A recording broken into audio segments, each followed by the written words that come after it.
বাদকটা চামড়ার সোরদের জুতা যদি আমরা কিনতে যাই, সেক্ষেত্রে কিন্তু 5 থেকে 6,000, 7,000, 15, 20,000 টাকার মতো কিন্তু ওরকম আমাদের কাছ থেকে দাম রেখে দেওয়া হচ্ছে।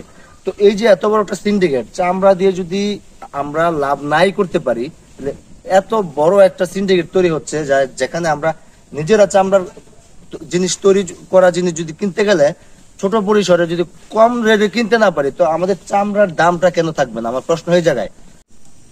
এই হচ্ছে সেই চামড়া, যে চামড়া নাকি বাংলাদেশের জিডিপি 2.5% টাকা পয়সার যে ডলার, এটাকে ইনক্রিজ করে। আজকে এই চামড়ার এই দশা। আজকে একটি কুরবানির ঈদ অনুষ্ঠিত হয়ে গেল বাংলাদেশের মধ্যে। তো এই কুরবানির ঈদ অনুষ্ঠিত হওয়ার পরে গরুর পাশাপাশি কিন্তু ছাগলও বিক্রি হয়। তো গরু, যে ধরনের গরু আমরা বাজার থেকে প্রায় 2 লক্ষ 3 লক্ষ টাকা দিয়ে আমরা যে গরুগুলো আমরা ক্রয় করেছি কুরবানির জন্য, ওই গরুগুলোর চামড়া মাত্র 200 থেকে 300, সর্বোচ্চ 500 টাকা পর্যন্ত আমরা বিক্রি করতে পারছি। যেখানে আজকে থেকে প্রায় 15 বছর আগে একটা 30 থেকে 35 হাজার টাকা দামের গরু চামড়া বিক্রি হইতো 2,000 3,000, যেটা কিন্তু বর্তমানে বাজার মূল্য ওই চামড়ার 15 থেকে 20 হাজার টাকা হওয়া দরকার ছিল। কিন্তু সে জায়গায় কি হইলো, গরুর দাম বৃদ্ধি পাইছে।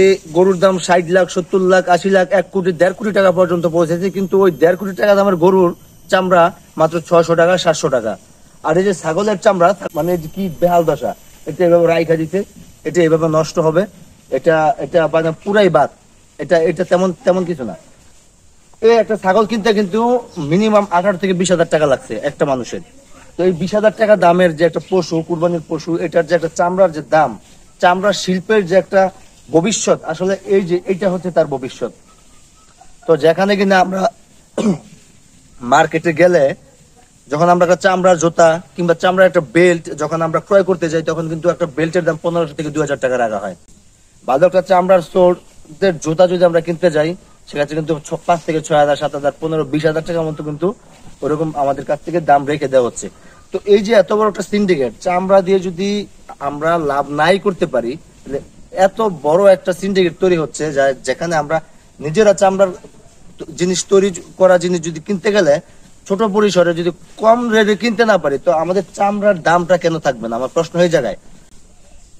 চামড়া হচ্ছে একটি মানে বাণিজ্যিক ভাবে এটা দেশের বাইরে রপ্তানি করে এটা থেকে অধিক মুনাফা, অধিক ডলার ইনকাম করে একটা সোর্স।